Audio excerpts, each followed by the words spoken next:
తెలంగాణ తల్లి విగ్రహం ఒక అద్భుతమైనటువంటి రూపంలో దర్శనమిస్తున్న సందర్భాన నిజంగా ఈ తెలంగాణ బిడ్డగా చాలా గర్వంగా ఉంది అధ్యక్ష. తెలంగాణ రాష్ట్ర ప్రభుత్వం ప్రతిష్టాత్మకంగా విగ్రహ ఏర్పాటుకు తలపెట్టడం, అలాగే తెలంగాణ తల్లి ఒరిజినల్ రూపాన్ని ఇవాళ తెలంగాణ గడ్డకు పరిచయం చేయడం, ఇది తెలంగాణ ప్రజల సంతోషానికి కారణమవుతుంది అధ్యక్ష. ఇక్కడ ఒక తల్లి తన బిడ్డను కనడం కోసం 9 నెలల పాటు తన గర్భంలో మోస్తుంది.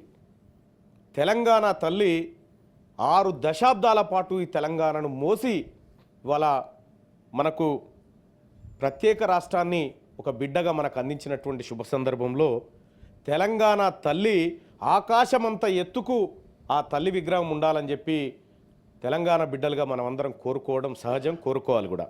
అయితే తెలంగాణ తల్లి రూపం, ప్రస్తుతం ఉన్నటువంటి రూపం, ఆ మధ్యలో గతంలో ఉన్నటువంటి ప్రభుత్వం కొంత ఏదో వేరే ప్రయత్నం చేసినప్పటికి కూడా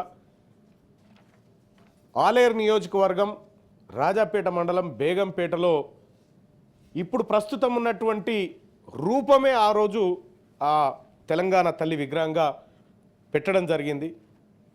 సరే, కొంతమంది అభిష్టాల మేరకు అమ్మ రూపం మారొచ్చు, కానీ అల్టిమేట్గా తెలంగాణ రాష్ట్రంలో ప్రజాప్రభుత్వం ఏర్పడ్డ తర్వాత అసలైన అమ్మను ప్రతిష్ఠిస్తున్నందుకు గౌరవ ఉప ముఖ్యమంత్రి వర్యులకు, ఈ ప్రభుత్వానికి కృతజ్ఞతలు తెలియజేస్తా ఉన్నాం అధ్యక్ష. ఇంకొక చిన్న సలహా ఏంటంటే అధ్యక్ష, ఇక్కడ సెక్రటేరియట్ దగ్గర మనం 17 అడుగుల విగ్రహాన్ని పెట్టుకుంటా ఉన్నాం. దాని ముందే తెలుగు తల్లి ఫ్లైఓవర్ అని ఉంది అధ్యక్ష.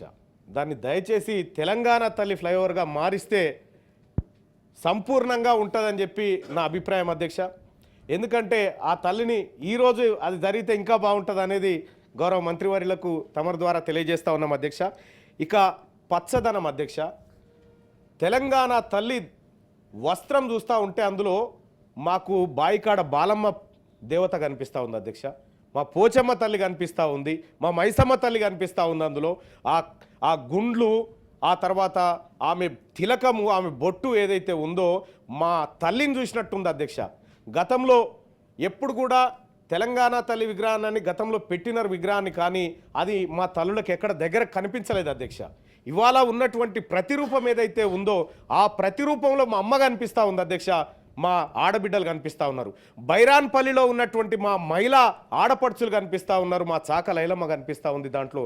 కాబట్టి ఈ విగ్రహం అనేది మార్చకుండా ఇది ఎల్లకాలం మా ఆత్మల ప్రతి మనిషికి అంతరాత్మ ఉంటుంది అధ్యక్ష. తెలంగాణ రాష్ట్రానికి అంతరాత్మనే ఆ ప్రతిరూపమైనటువంటి ఈ తెలంగాణ తల్లి.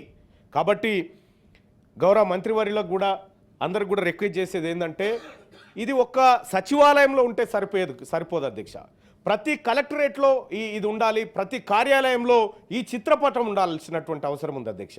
తెలంగాణ తల్లిని మనం గౌరవించుకున్న తర్వాత ఇంకా ఆమెకు మనం అంతకంటే పెద్దగా నివాళులు అర్పించాల్సిందేమీ లేదు. కానీ ఒక మాట అయితే చెప్తా, ఆ అమ్మ మనందరమ్మ, ఇది అన్ని పార్టీలకు అమ్మ, సకల తెలంగాణ ప్రజలకు అమ్మగా భావించి మనమందరం కూడా ఆ తల్లిని ఒక సింబాలిక్గా, ఆదర్శంగా తీసుకొని ఆమె కట్టు బొట్టు వేషాధారంలో ఉన్నటువంటి ఆ ప్రతిరూపాలన్నింటినీ మన నిజ జీవితంలో కూడా కొనసాగించాలని చెప్పి తెలియజేసుకుంటూ, అలాగే ఈ విగ్రహాన్ని రూపొందించినటువంటి రూపశిల్పికి నేనైతే కృతజ్ఞతలు తెలియజేస్తా ఉన్నా.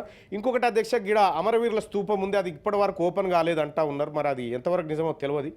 అమరవీరుల స్తూపం ఇక్కడ గన్ పార్క్లో ఉన్నటువంటి అమరవీరుల స్తూపం ఇప్పటి వరకు అది పెట్టినప్పటి నుంచి ఇప్పటి వరకు ఓపెన్ కాలేదు. ఈ రాష్ట్ర ప్రభుత్వం ఎట్లాగో ఈ ఐడెంటిటీని కాపాడే ప్రయత్నంలో ఉంది, మూలాలను పరిరక్షించే ప్రయత్నంలో ఉంది. కాబట్టి ఆ గన్ పార్క్లో ఉన్నటువంటి అమరవీరుల స్తూపాన్ని కూడా రాష్ట్ర ప్రభుత్వం పెద్ద ఎత్తున ఓపెనింగ్ చేసి అమరవీరులను గౌరవించుకోవాల్సినటువంటి అవసరాన్ని తమ ద్వారా గుర్తు చేస్తూ అవకాశం కల్పించిన